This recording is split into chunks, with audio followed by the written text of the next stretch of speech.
राजा राम राम राम। सीता राम राम राम सीता राम राम राम सीता राम राम राम सीता राम राम राम। राधे श्याम श्याम श्याम राधे श्याम श्याम श्याम राधे श्याम श्याम श्याम राधे श्याम श्याम श्याम। सीता राम राम राम सीता राम राम राम सीता राम राम राम सीता राम राम राम। राजा राम राम राम राजा राम राम राम राजा राम राम राम राजा राम राम राम। बोलो भक्त वत्सल भगवान की जय।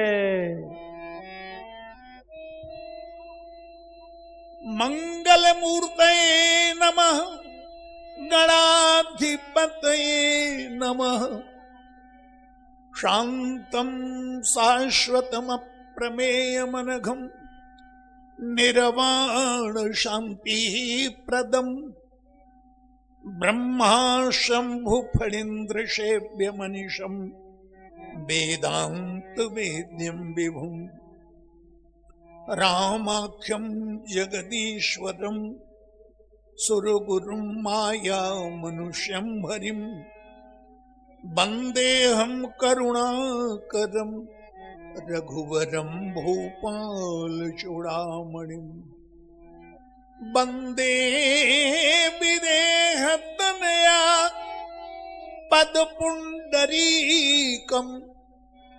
कैसौर सौरभ समांघृत योगी चित्तम हंतुम त्रितापमनिशं मुनिहंस सेव्यं सन्मानशाली परपीत पराग पुण्यं दुर्वादलंदुतितनुं तरुणाब्जनेत्रं हेमंबरं वरविभूषण भूषितंगं कंदर्प कोटि कमनीय किशोर मूर्तिम मूर्तिम मनोरथ भवम भज जानकीशम्। यत्र यत्र रघुनाथ कीर्तनम् तत्र तत्र कृतमस्तकाञ्जलिम् बाष्पवारि परिपूर्णलोचनम् मारुतिं नमत राक्षसान्तकम्। प्रभु समरथ सर्वज्ञ शिव सकल कला गुणधाम जोग ज्ञान वैराग्य निधि प्रणत कल्प तरुणाम।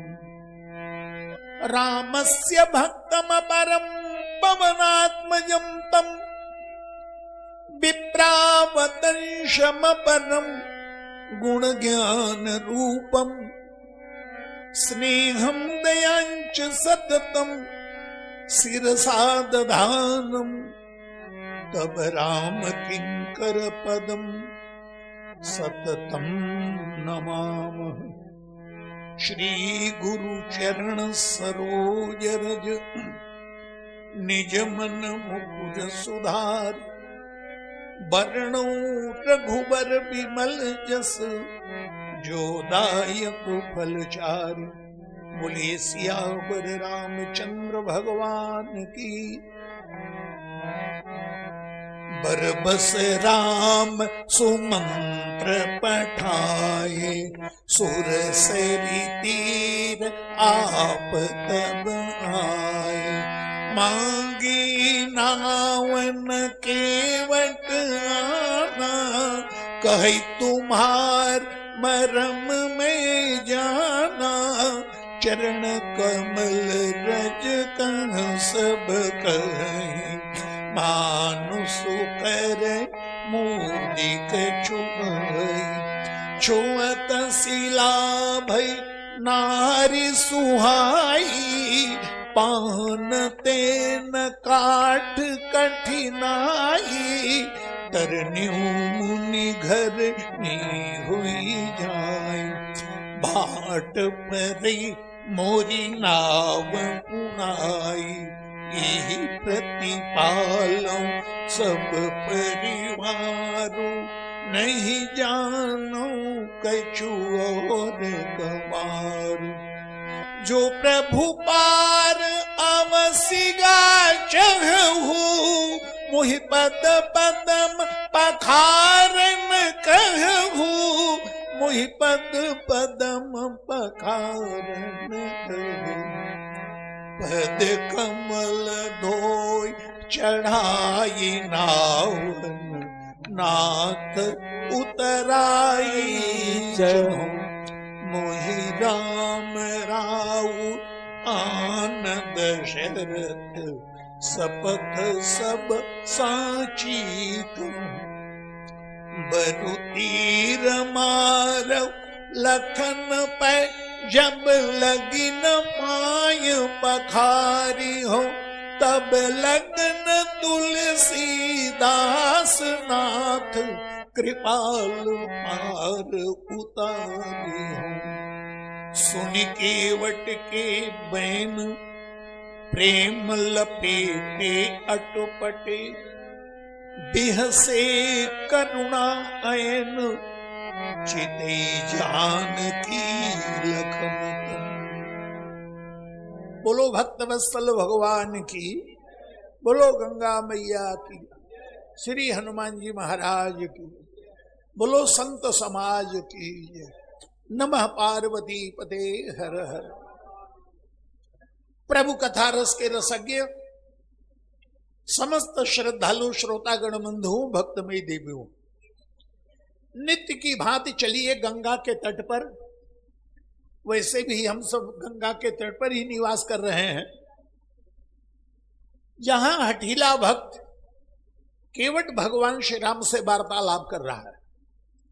नित्य जो पंक्तियां पढ़ी जाती हैं उसमें अंतिम दोहे में बात आती है कि केवट की बात सुन करके भगवान बिहसते हैं। बिहसने का मतलब खिलखिला के हंसते, और केवल हंसते ही नहीं है, लक्ष्मण और श्री सीता जी की तरफ देख लेते। सुन केवट के बैन, प्रेम लपेटे अटपटे, बिहसे करुणा ऐन, चितई जानकी लखन तन।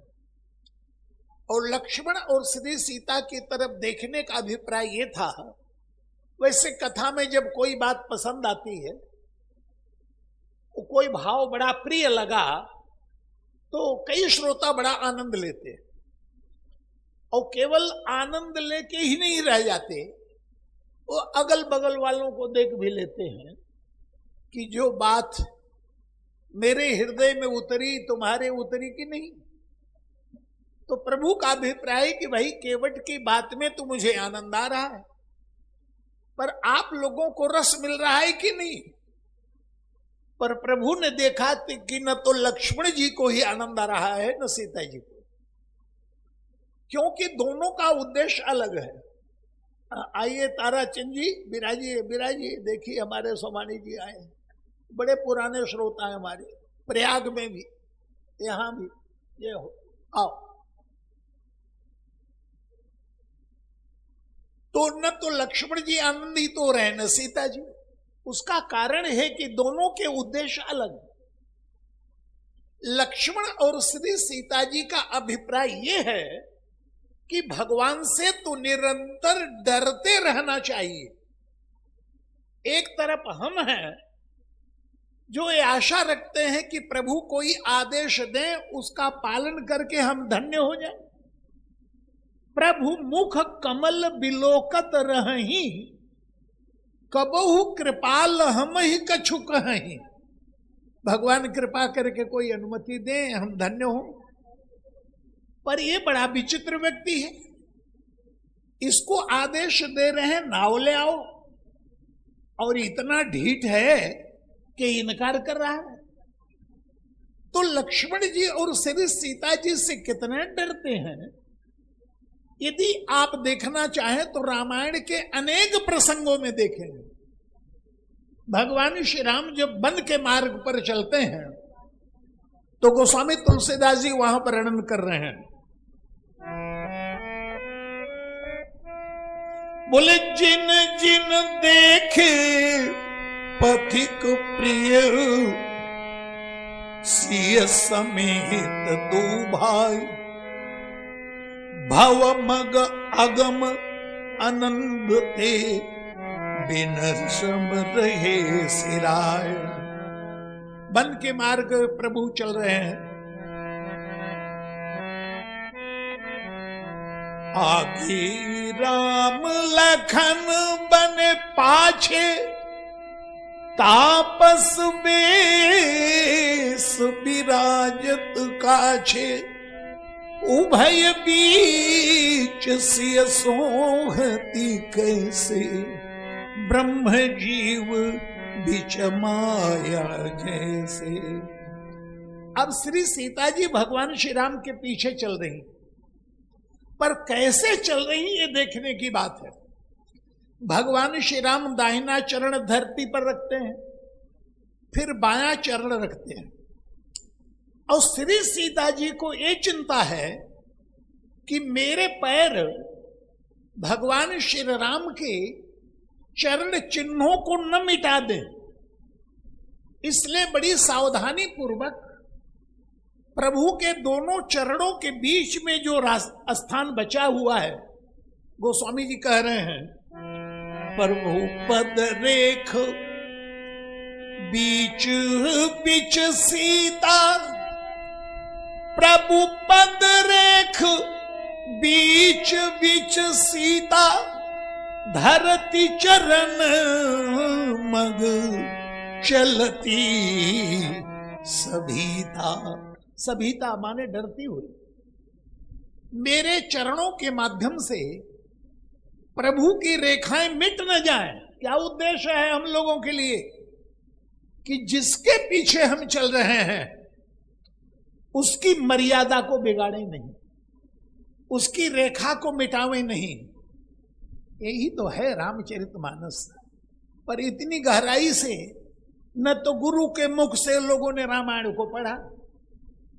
आजकल तो बाजा तबला बजे और उसमें नाचे और तरह तरह की राग रांगनी का प्रयोग करें और गा रहे हैं, रामायण हो रही है, पर भीतर क्या है उसके? क्या हमको शिक्षा मिली? अनुयायी को चाहिए कि जिसके पीछे हम चल रहे हैं उसकी मर्यादा को सुरक्षित रखें। और इसलिए प्रभु पद रेख बीच बीच सीता, धरती चरण मग चलती सभीता। अब विचार करो, क्या इसी तरह से इसी उद्देश्य को लेकर संसार में हम अपने बड़ों की मर्यादा का पालन करते हैं? और लक्ष्मण जी ये तो चलने के पक्के कलाकार हैं। श्री भगवान श्री राम आगे, श्री सीता पीछे। लक्ष्मण जी ठीक सीता के पीछे नहीं चल रहे, क्योंकि सीता के पीछे ठीक चले तो सीता जी की पीठ की ओट में भगवान नहीं दिखाई देंगे। और यहां पर गोस्वामी जी ने सीता जी को माया बताया है, और माया दो प्रकार की है। एक दुष्ट अतिशय दुख रूपा, यही बस जीव परा भवकूपा। एक माया संसार में उलझा देती है, कुएं में ढकेल देती है। और एक माया वो है जो सारी सृष्टि की रचना करती है, एक रचई निज गुण बल से जाके, प्रभु प्रेरित नहीं निज बलता की। भगवान की अनुमति से सारी सृष्टि की रचना करती है। नैमिषारण्य में मनु महाराज जब तप कर रहे थे तो उनकी आराधना से आकृष्ट होकर भगवान उनके सामने प्रकट हुए राम के रूप में। तो गोस्वामी तुलसीदास जी ने वर्णन किया, वाम भाग सोहति अनुकूला, आदि शक्ति जगनिधि सब मूला। भगवान श्री राम के बगल में कौन है? बोले भृगुटी विलास जासु जग होई, और राम बाम विष सीता सोई। राम के बगल में विदिशिद्र सीता जी भी है। और भगवान ने परिचय दिया मनु को, आदि शक्ति जेहि जग उपजाया। जो जगत की सृष्टि करने वाली हैं, सौ अवतरी ही मोरी ये माया, मेरे साथ ये भी अवतार लेंगी। तो अब यदि श्री सीता जी माया हैं, तो ठीक यदि लक्ष्मण जी पीछे चलते हैं तो श्री सीता जी की पीठ दिखाई देगी, प्रभु नहीं दिखाई देंगे। तो लक्ष्मण जी क्या करते हैं कि राम और सीता के चरण चिन्हों को बचाकर थोड़ा दाहिने कर देते हैं। तो गोस्वामी जी ने क्या लिखा? बोले सिया राम पद अंक बराए, सिया राम पद अंक बराए, और लखन चलही मग दाहिन लाए। दाहिने कर देते प्रभु श्री राम और सीता के चरणों को दाहिने करके, ये भी मर्यादा की रक्षा करते।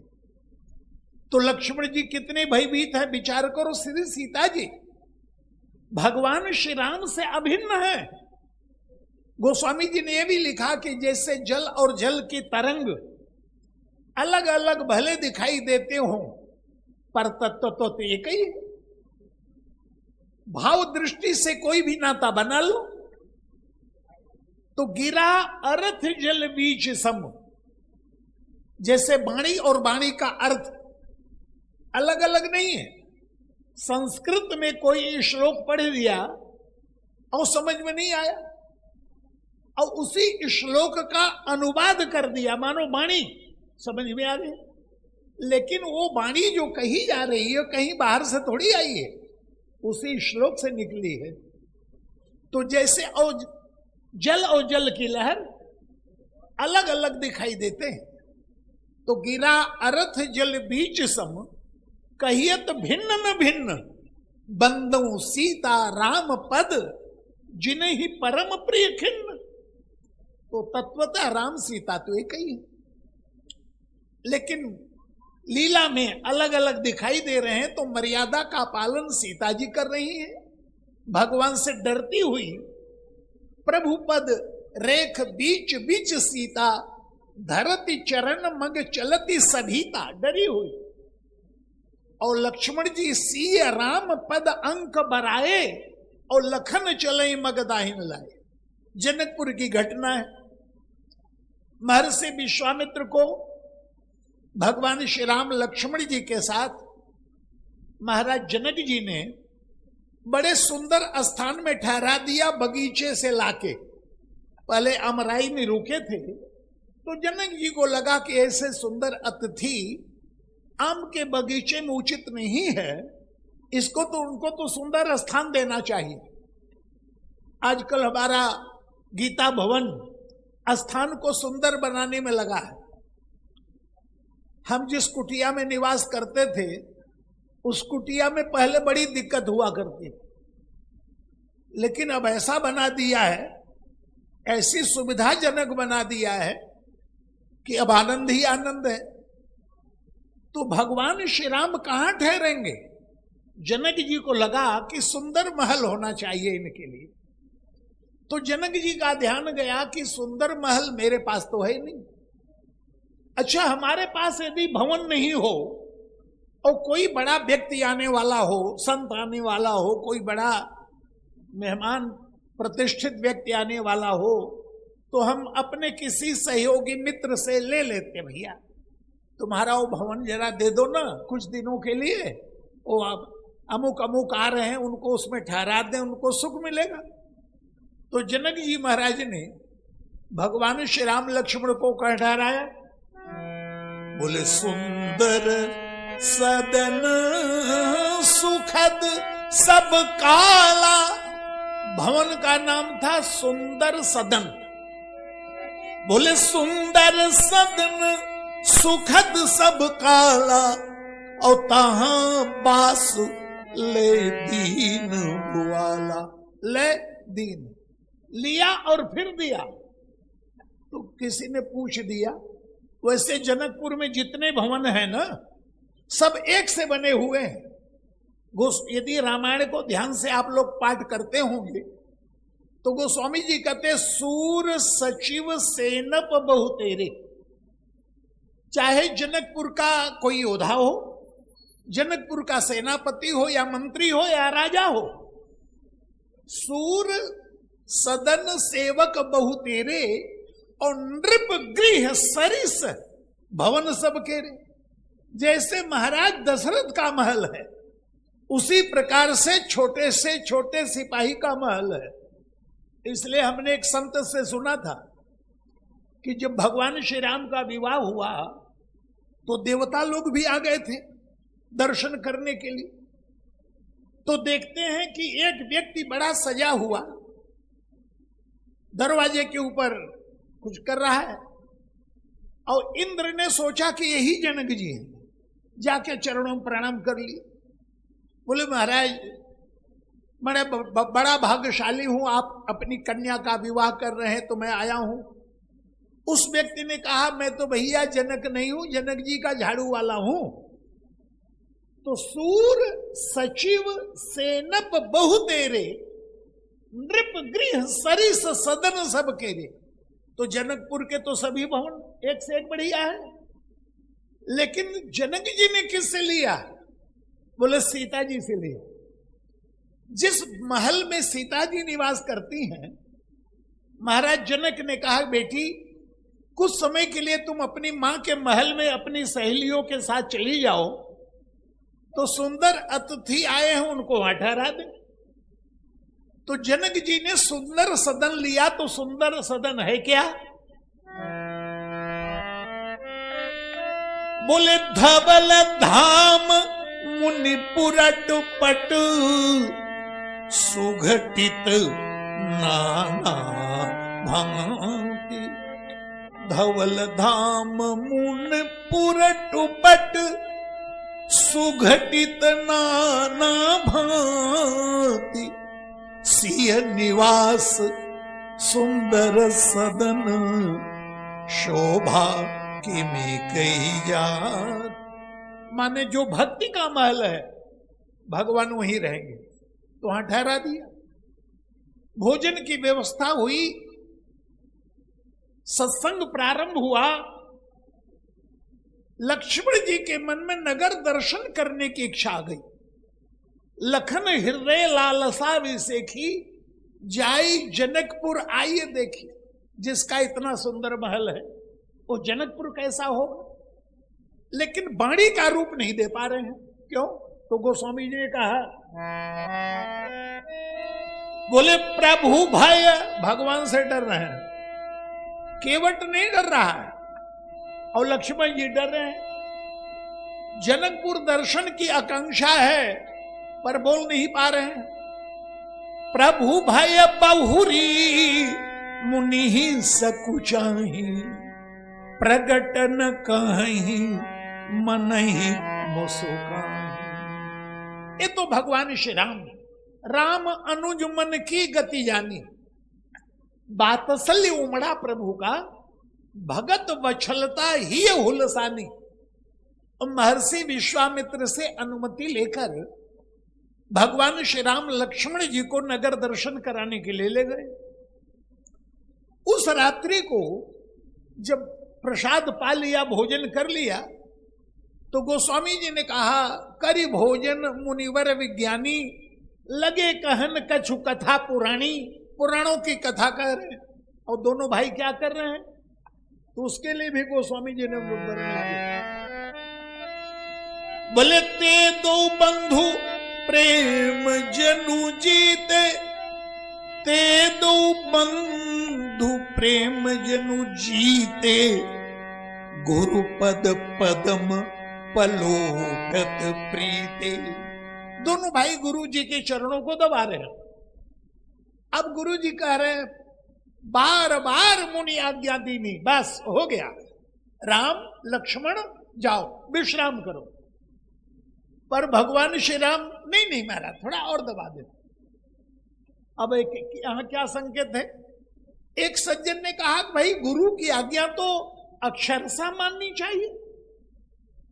गुरु जी बार बार आज्ञा दे रहे हैं, राम मान नहीं रहे हैं, बात क्या है?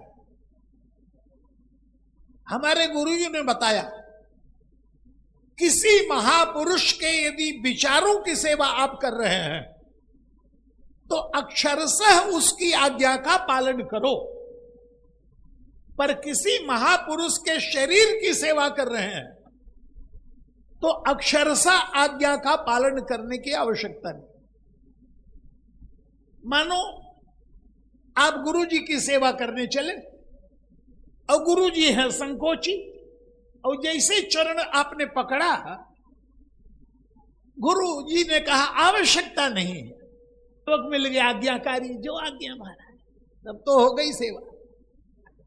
तो शरीर के सेवक को पूरी तरह आज्ञाकारी नहीं होना चाहिए। हमारे गुरु जी महाराज की सेवा में जो हमारे गुरु भाई लोग रहते थे, वो कई बार महाराज जी की बात नहीं मानते थे।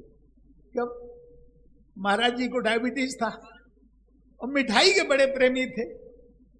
तो जब कहते हो भाई वो जरा भोग ले आना प्रसाद, नहीं नहीं ये नहीं देंगे आप। स्वामी के हित के लिए सेवक को स्वामी बन जाना चाहिए। तो यहां बार बार मुनि आज्ञा दी नहीं, बार बार आज्ञा दे रहे हैं, लेकिन भगवान करे नहीं, थोड़ा गुरु जी और। पर ऐसे भी गुरु जी हैं। गुरु जी 9 बजे बिस्तर पे आए और चेला लगा पैर दबाने। गुरु जी ने कहा वाह बेटा बड़ी बढ़िया सेवा की, वाह वाह, आनंद आ गया, आनंद आ गया, आनंद आ गया। अब गुरु जी करवट लेके लगे खर्राटा ले, मना ही नहीं कर रहे हैं। अब चेला बेचारा क्या करे, लगा है।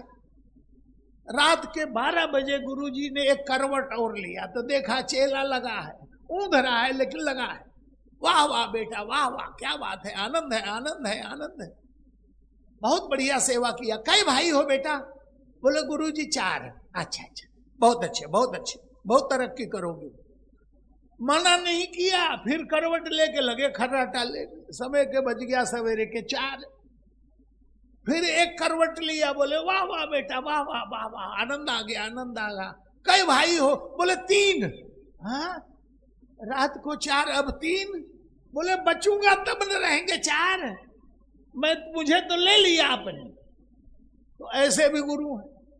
लेकिन बार बार मुनि आज्ञा दीनी, रघुबर जाई शयन तब कीनी। अब भगवान श्री राम तो विश्राम चले गए, अब लक्ष्मण की भूमिका तो क्या कह रहे हैं?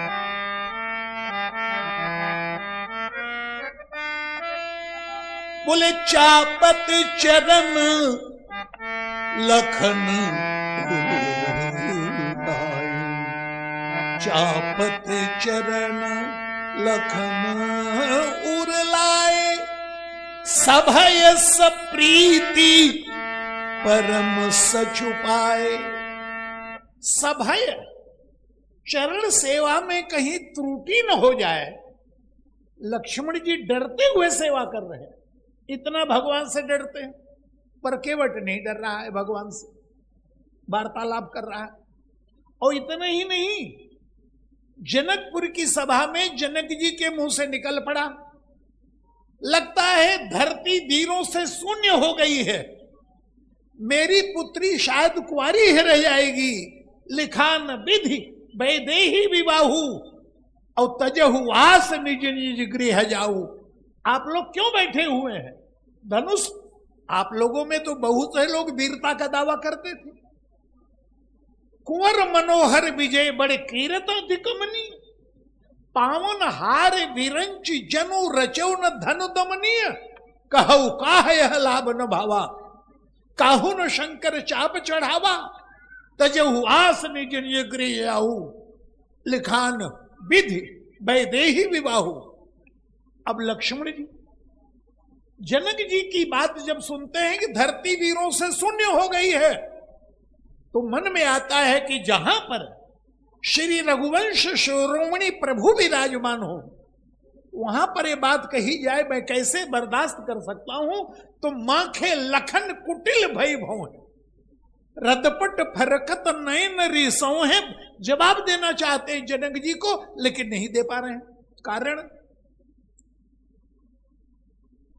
बोले कहीं न सकत रघुवीर डर, भगवान से डर रहे। कहीं न सकत रघुवीर डर लगे बचनु जनु बाण, बाण के समान बचन लगे, बोल नहीं पा रहे, इतना डरते हैं। और एक बड़ी विचित्र बात, धनुष टूटने के बाद किसी ने तो देखा नहीं धनुष कब टूटा। भगवान श्री राम ने धनुष को कब उठाया, कब चढ़ाया, कब खींचा, कब तोड़ा। लेत चढ़ावत खींचत गाढ़े लखान काहू देख सब ठाड़े। तो पूछा गया कि सब खड़े देख रहे हैं तो दिखाई नहीं दे रहा कि किसने तोड़ा। बोले एक समस्या खड़ी हो गई क्या। बोले धनुष उठाते ही इतने जोर से चमक निकली कि जैसे अंधकार में वस्तु नहीं दिखाई देती, कई बार तेज रोशनी हमारी आंखों के आगे आ जाए तो प्रकाश में भी नहीं दिखाई देता। तो दमकेउ दामिनी जिमि जब लयऊ जिमि नभ घन मंडल समभयऊ। तो जो चमक निकली बिजली के समान, राजाओं की आंखें चौधी आ गई। तो लेत चढ़ावत खींचत गाढ़े लखान काहू देख सब ठाड़े। और धनुष टूट गया, बड़े जोर का शब्द हुआ, प्रभु दो चाप खंड महिडारे। तब राजाओं ने देखा धनुष टूट गया। तो आपस में चर्चा शुरू हो गई, अरे किसने तोड़ा। अरे बोले इन्होंने तोड़ा। बोले तुमने देखा। बोले ना तुमने ना। तो जब किसी ने नहीं देखा तो कैसे कह सकते उन्होंने तोड़ा। तो इन्होंने नहीं तोड़ा तो टूटा कैसे। कुछ लोगों ने कहा अरे ये भी कोई पूछने की बात है, इतने दिनों से पड़ा हुआ था, पड़े पड़े विस्फोट हो गया इसलिए टूट गया। तो ये व्यक्ति कन्या को प्राप्त करने का अधिकारी नहीं है, तो क्या किया जाए। बोले ले उछड़ाई सी कह को, कोई करा सीता को छीन लो। धरी बांधो नृप बालक दो, दोनों राजकुमारों को बंदी बना लो। बोले जनक जी सहयोग करेंगे तो। बोले जो विदेह कछु करे सहाई जीतऊ समर सहित तो दो भाई। लड़ाई के मैदान में जनक जी के साथ साथ दोनों भाइयों को भी जीत लो। अब लक्ष्मण जी देख रहे हैं, इतने ही नहीं सीता को छीन लो योजना बना के 10-10 5-5 की टोली में जहां तह पहिरी सनाह अभागे। सनाह माने कवच, कवच धारण कर लिया।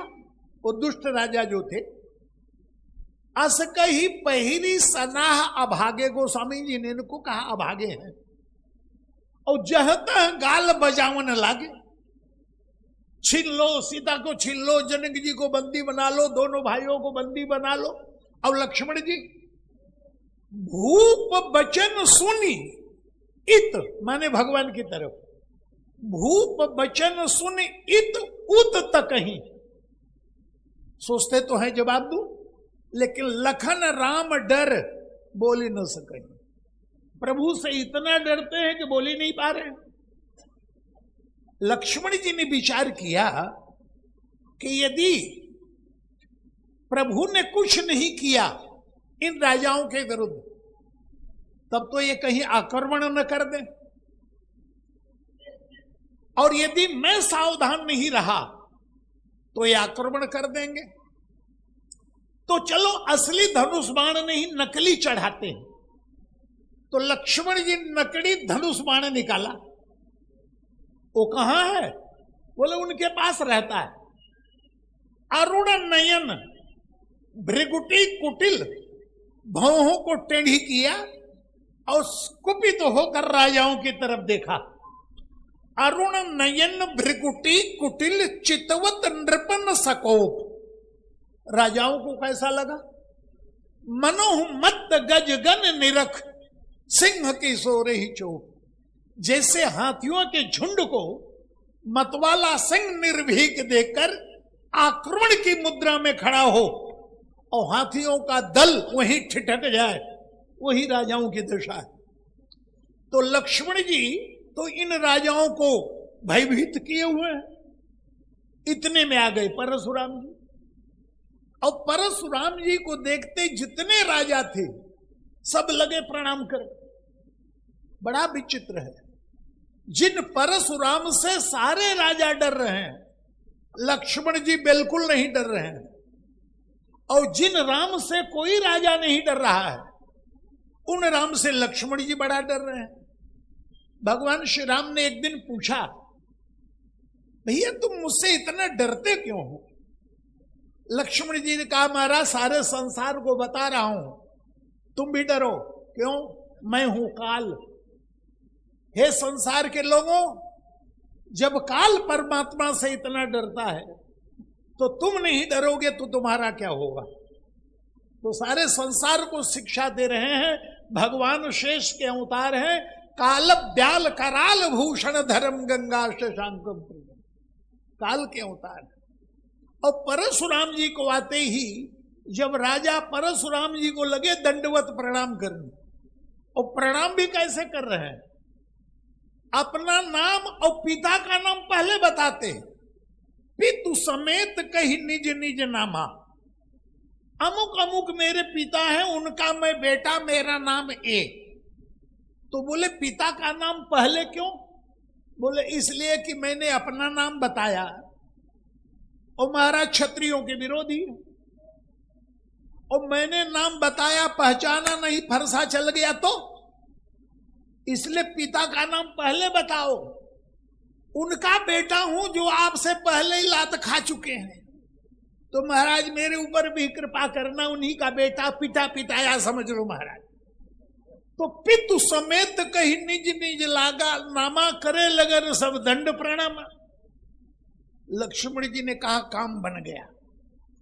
परशुराम से सब डर रहे हैं, अब परशुराम को मैं डरा दूं, परिणाम ये होगा कि जितने राजा हैं इन सबके प्राणों की रक्षा हो जाएगी, नहीं तो धनुष्मान चढ़ाकर इनकी सबकी गर्दन मुझे काटनी पड़ती। तो एक तरफ श्री राम सीता के मांग में सिंदूर देंगे और उसके बदले हजारों सुहागिनियों का सुहाग मैं पूछूं, ये तो राम के आदर्श के विपरीत है। तो परशुराम को डराना माने हजारों राजाओं के प्राण की रक्षा करना, लक्ष्मण जी। और परशुराम जी महाराज बड़े आश्चर्यचकित हो रहे हैं, नन्हा सा बाला ये डर नहीं रहा। और जब लक्ष्मण जी महाराज ने परशुराम के प्रश्नों का उत्तर देना शुरू किया, तो श्री राम की तरफ परशुराम जी ने देखा और बोले, राम लगता है कुछ उल्टा हो गया।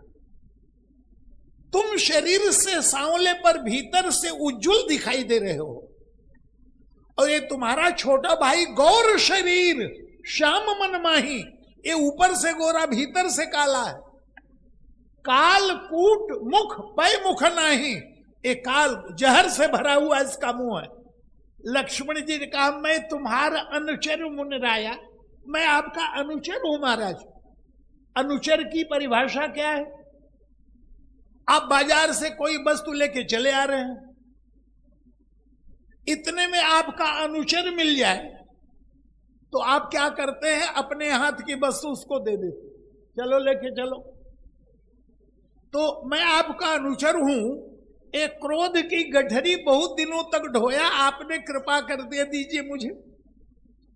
और दूसरी बात, यदि क्रोध मेरा आपको बुरा लग रहा है तो आप किसी को रे, किसी को तू, किसी को जड़ कहु जड़ जनक धनुष कही तोरा, रे नृप बालक आदि आदि शब्दों का जो प्रयोग कर रहे हैं, कहां तक उचित है? तो परशुराम जी को लगा कि बड़ा निर्भीक है, तो राम की तरफ देख रहे हैं। छोटे भाई को नियंत्रित नहीं कर पा रहे हो तो क्या समाज की समुचित व्यवस्था ऐसे ही चलाओगे जो तुम्हारे सामने ही उदंडता कर रहा है? भगवान श्री राम ने आंखों का इशारा किया, लक्ष्मण जी ने आंखों के इशारे से राजाओं को रोका, और भगवान श्री राम आंख के इशारे से लक्ष्मण को रोक रहे हैं, नैन तरेरे राम। और जैसे ही भगवान ने अपनी आंख को तरेर कर लक्ष्मण को देखा, लक्ष्मण जी चुप। गुरु समीप गौने सकुची परिहरि बानी बाम। टेढ़ी बाड़ी बोलना बंद कर दिया, गुरु जी के पास जाके खड़े हो गए। तो परशुराम जी बड़े प्रसन्न हुए कि मैंने शिकायत की तो राम ने छोटे भाई को डांटा, लेकिन भगवान श्री राम ने परशुराम जी को उत्तर दिया कि महाराज आप कह रहे हैं कि बड़ा अनुशासनहीन है, बड़ा उदंड है, वो तो आंखों की भाषा इतने बढ़िया ढंग से समझता है कि आंख के इशारे से शांत हो गया, लेकिन आप फरसे से शांत नहीं कर पाए। तो मैं आपसे पूछता हूं कि इस फरसे को कहीं अधिक महत्व तो नहीं दे दिया? इसका मतलब किसी समाज में केवल दंड, केवल कानून के शक्ति के द्वारा यदि समाज को नियंत्रित करने का प्रयास व्यक्ति करे तो भी सुचारू रूप से समुचित व्यवस्था नहीं। परशुराम जी के हाथ में भी शस्त्र है, भगवान श्री राम के हाथ में भी शस्त्र है, लेकिन भगवान श्री राम धनुष को पकड़ते हैं तो छोड़ भी देते हैं, हरदम पास नहीं रखते। जो जरूरत होती है तब धनुष बाण मंगवाते हैं। लक्ष्मण बाण सरासन आनो, जयंत ने, इंद्र के बेटे ने इसी का लाभ लिया था। जब चित्रकूट में श्री सीता जी का फूलों से प्रभु श्रृंगार कर रहे थे तो सीख में पीरो पीरे कर फूलों को आभूषण की आकृति बना रहे थे और धनुष बाण कुटिया में था। अरे भाई, एकांत में पत्नी से वार्तालाप कोई कर रहा हो तो बंदूक लेके थोड़ी बैठेगा वहां। तो उसने, जयंत ने सोचा कि यदि जान भी जाएंगे तो मेरा क्या बिगाड़ेंगे, जब तक कुटिया में धनुष बाण लेने जाएंगे तब तक तो मैं कहां से कहां पहुंच जाऊंगा। तो धनुष बाण प्रभु के पास नहीं था, तो प्रभु धनुष पकड़ते हैं तो छोड़ भी देते हैं। ये परशुराम जी महाराज हैं जो फरसे को पकड़ा तो छोड़ने का नाम नहीं लिया, और इसलिए इनका नाम पड़ा है राम, लेकिन फरसे को हरदम कस के पकड़ते हैं इसलिए परशुराम। जैसे कोई एक लोटा लेके रोज चले, आपके बीच में एक लोटा ले ले रोज चले, तो आप क्या कहेंगे? वो लोटा वाले, नाम पड़ जाएगा। इसी तरह से कौन से राम? बोले परशुराम। तो वो परशुराम है तो इनको धनुषराम कहना चाहिए। एक परशुराम, एक धनुषराम। बोले ना, श्री राम धनुषराम नहीं बने इसलिए कि धनुष को छोड़ देते हैं। लंका विजय के बाद भगवान श्री राम जब आए तो गुरु वशिष्ठ का दर्शन किया। वामदेव वशिष्ठ मुनि नायक देखे प्रभु महिधरी धनुषायक। धनुष बाण धरती पर रख दिया, गुरु जी के चरणों में प्रणाम किया। गोस्वामी जी की सावधानी है कि धनुष रखने का वर्णन किया है लेकिन उठाने का नहीं। क्यों? मानो प्रभु ने कहा जब तक रावण था धनुष की आवश्यकता थी, आगे राम राज्य होगा जो शस्त्र के द्वारा नहीं शास्त्र के द्वारा होगा। ये राम का आदर्श।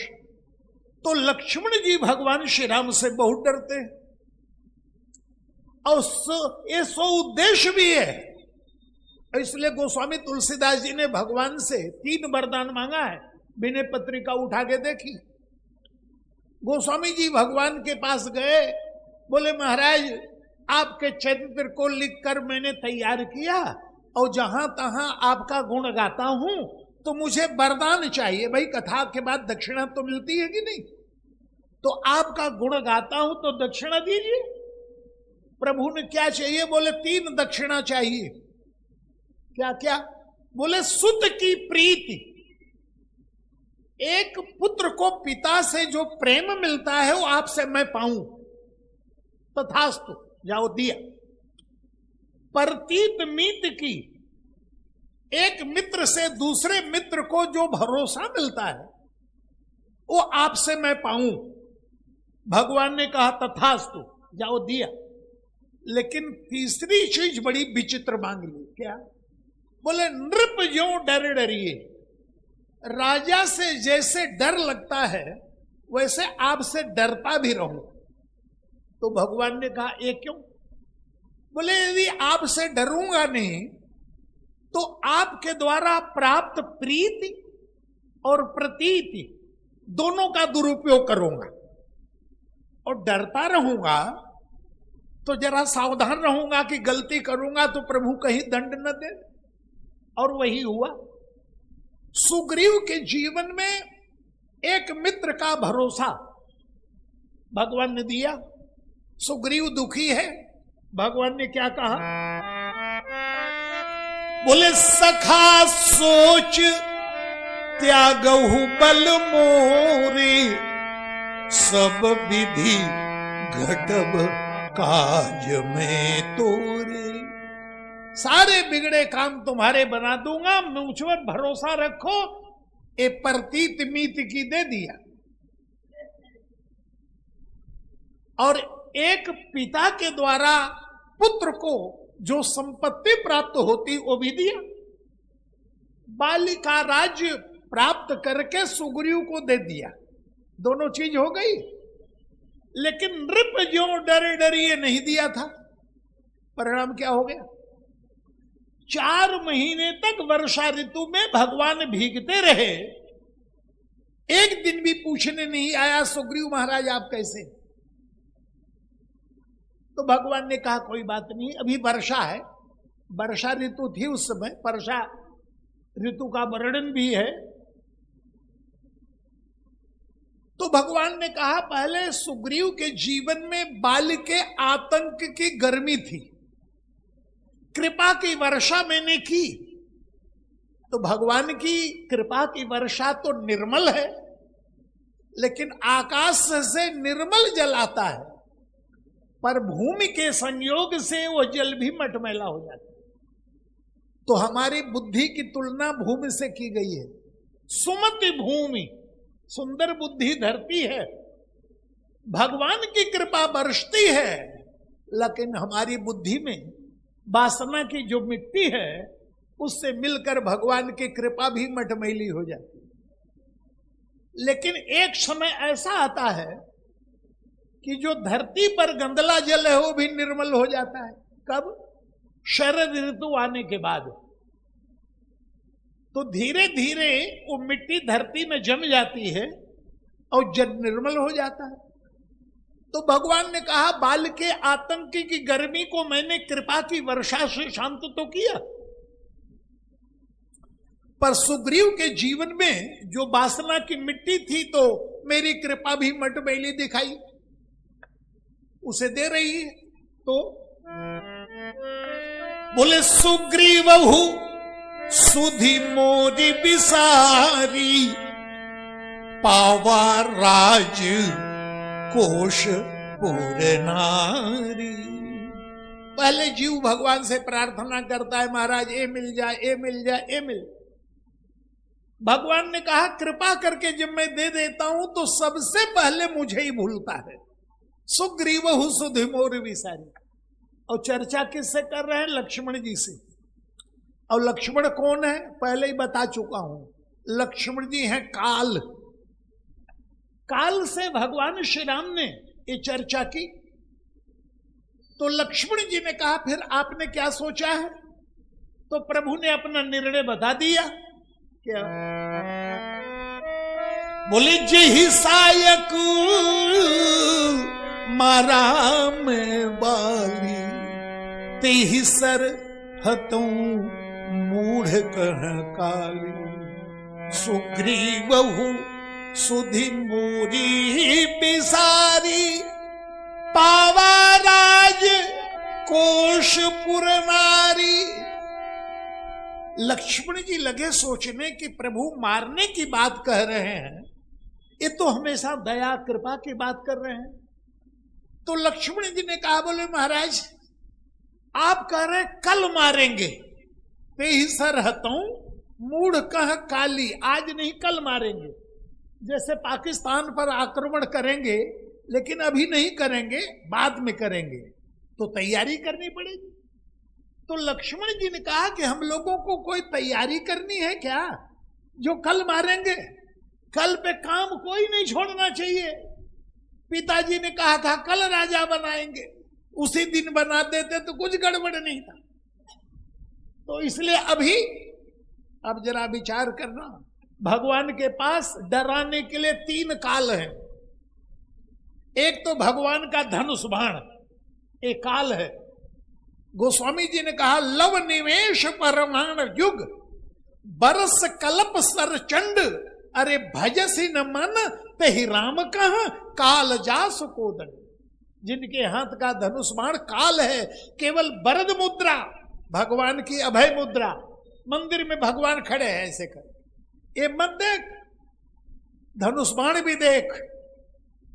यदि गड़बड़ करेगा तो दंड का पात्र बन जाएगा। तो एक काल धनुष बाण, दूसरे काल लक्ष्मण जी, और तीसरे काल हनुमान जी। ये भगवान शिव के अवतार है, करालम महाकाल कालम कृपालम। इधर तो वार्तालाप चल रहा था और हनुमान जी के हृदय में भगवान पहले ही बैठे हैं। तो गोस्वामी जी ने क्या लिखा? बोले यहाँ पवन सुत हृदय बिचारा, यहाँ पवन सुत हृदय बिचारा, राम काज सुग्रीव बिसारा। भगवान का काम सुग्रीव भूल गए, बड़ा गड़बड़ हुआ। तो निकट जाई चरणन सिर नावा, जाके हनुमान जी ने सुग्रीव के चरणों में प्रणाम किया। सुग्रीव स्त्रियों के बीच में घिरे हुए, सामने ब्रह्मचारी जी खड़े हो गए, बेचारा सगड़ गया। हनुमान जी को मना कैसे करे, बिना पूछे कैसे आए, कि हनुमान जी के प्रति तो बड़ा होना चाहिए उसे। तो बोले कहो कहो हनुमान कैसे आए हैं? कथा सुनाने आया हो महाराज आपको। हाँ हाँ, तुम तो बहुत अच्छी कथा सुनाते हो, उस दिन राम से मिलाया था तब भी बढ़िया कथा सुनाई थी। हनुमान जी ने कहा हाँ, उसी कथा का तो दुष्परिणाम आज देख रहा हूं। उस दिन मैंने कथा सुनाई थी, भगवान बड़े दयालु हैं, बड़े कृपालु हैं, तब हनुमंत उभय दिशि कही सब कथा सुनाए। और भगवान की दयालुता का ही तो दुरुपयोग किया। तो सुनने की इच्छा तो थी नहीं, और इसलिए पहले से प्रशंसा। अब स्त्रियों के बीच में आनंद ले रहे हैं और कथा सुने, कौन कथा सुनेगा? लेकिन मना नहीं कर सकते, अच्छा सुनाओ। तो चारों विधि 4 प्रकार से समझाया हनुमान जी ने, शाम, दाम, दंड और भेद। वैसे तो आप लोग सब विज्ञ हैं, सब जानते ही हैं।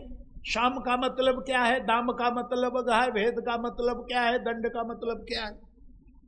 एक राजा राज्य का संचालन 4 नीतियों से करता है, और एक मां अपने बेटे का संचालन भी 4 नीतियों से करती है।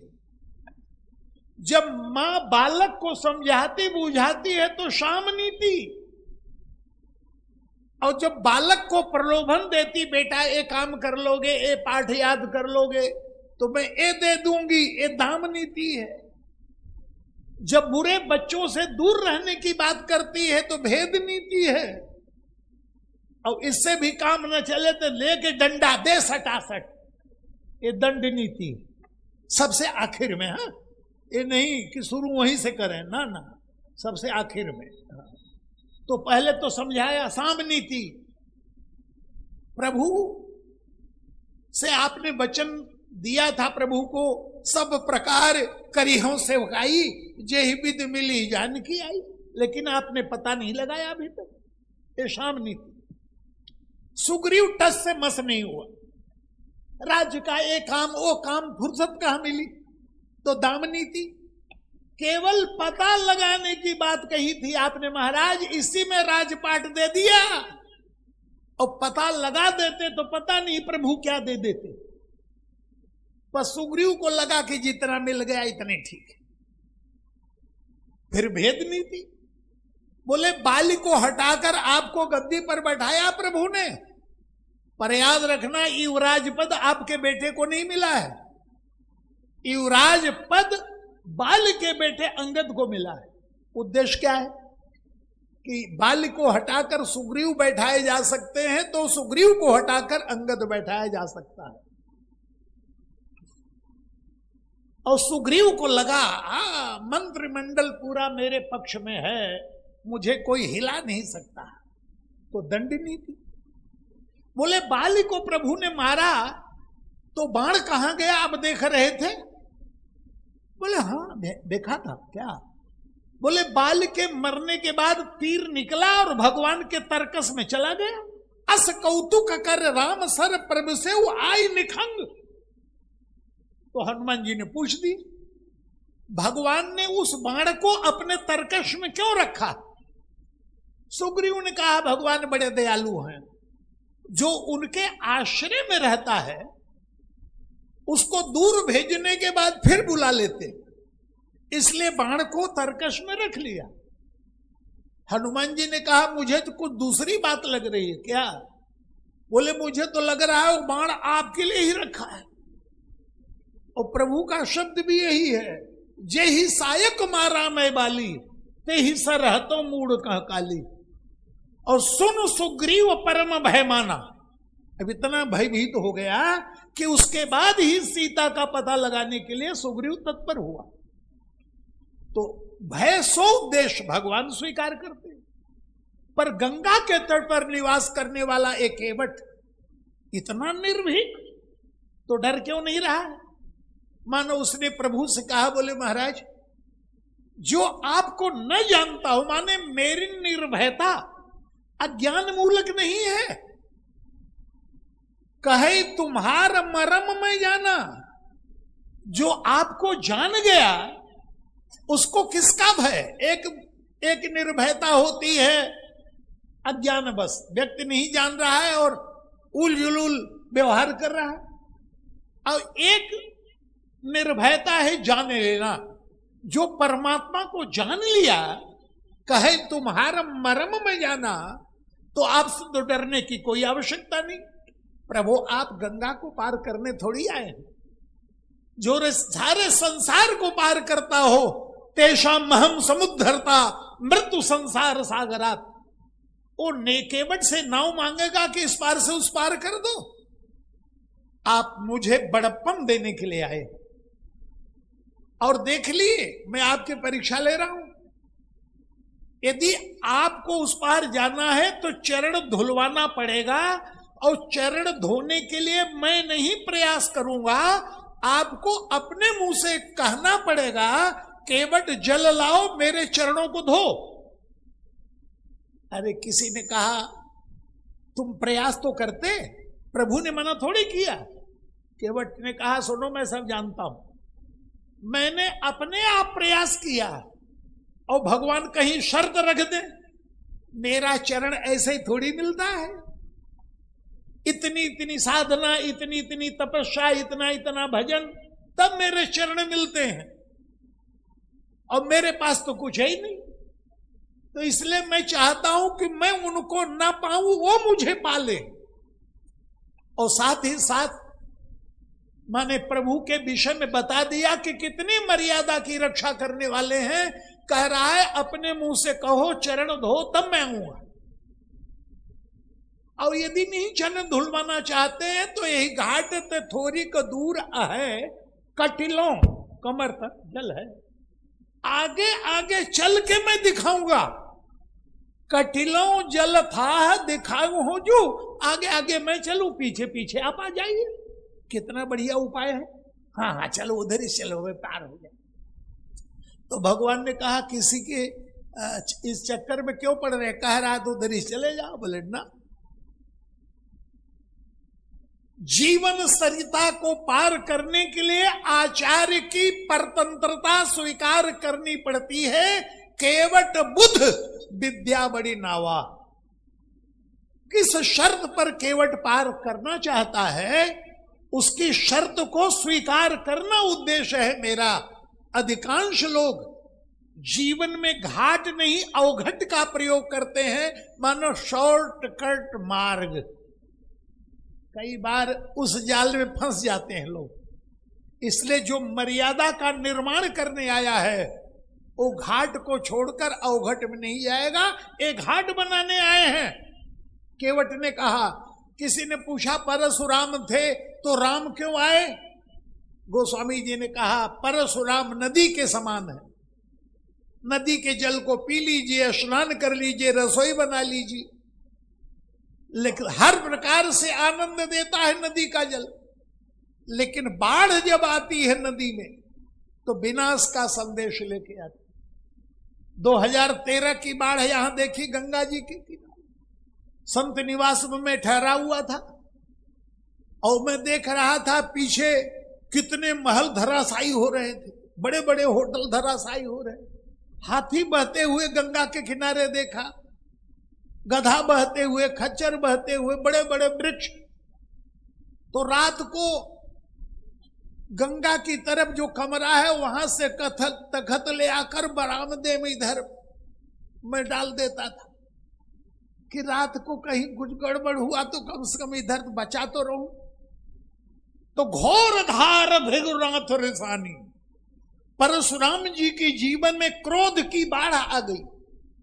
घोर धार भृगुनाथ रिसानी, तो वो बांध को, उस बाढ़ को रोकने के लिए घाट बना देते। तो घाट कौन है? बोले घाट सुबद्ध राम बरमानी, भगवान घाट बनकर आए हैं। केवट इस बात को जानता है, घाट का निर्माण करने जो आया है घाट को छोड़ेगा नहीं, जो मैं कहूंगा वही करेंगे। और इसलिए निर्भीक है। भगवान ने लक्ष्मण सीता की तरफ देखा, आखिरी बात कह रहा हूं, तुम लोग आनंदित क्यों नहीं हो? तो लक्ष्मण सीता ने कहा कि महाराज हम तो सोचते हैं कि आज्ञा दें, हम माने तो मान ही नहीं रहा है। प्रभु ने कहा किसी दुकानदार की बोहनी यदि सवेरे खराब हो जाए तो दिन भर ऐसे ही होता है। मेरी बोहनी तुम दोनों ने खराब की है। कैसे? बोले तुम दोनों से मैंने कहा मेरे संग वन मत चलो, तुम लोगों ने क्या कहा? नहीं चलेंगे। तो जब नहीं तुमने शुरू किया तो यहां नाव मांग रहा हूं तो ये भी नहीं कर रहा है, तो अचरज क्या है? तो तुम्हारी नहीं में प्रेम था तो इसकी नहीं में प्रेम नहीं है क्या? ये भी प्रेम के कारण नहीं कर रहा है और मेरा कार्य है इसके प्रेम की रक्षा करना। कैसे करेंगे उसकी चर्चा अगले दिनों में करेंगे। बोलो भक्त वत्सल भगवान की। राजा राम राम राम, राजा राम राम राम, राजा सीता राम राम राम, सीता राम राम राम, सीता राधे श्याम श्याम श्याम, राधे श्याम श्याम श्याम, राधे सीता राम राम राम, सीता राम राम राम, सीता राजा राम राम राम, राजा राम राम राम, राजा। बोलो भक्त वत्सल भगवान की। किष्किंधा कांड में एक चौपाई आती है, सुन लो। भगवान कहते वर्षा तो हो रही है पर कहीं कहीं हो रही, कहूं कहूं वृष्टि सारदी थोड़ी, बाकी जमीन खाली पड़ी है। यहां श्रोताओं की जो जमीन है कहीं कहीं वर्षा हो रही है, वही भीड़ है, और बीच में खाली है माने वहां ऊसर है। कहूं कहूं वृष्टि सारदी थोड़ी, को एक पाओ भगत जिम मोरी। तो जहां जहां भक्ति है वहां वहां विराजमान है, जहां भक्ति नहीं वो जगह खाली पड़ी है, कोई बात नहीं। बोलो भक्त वत्सल भगवान।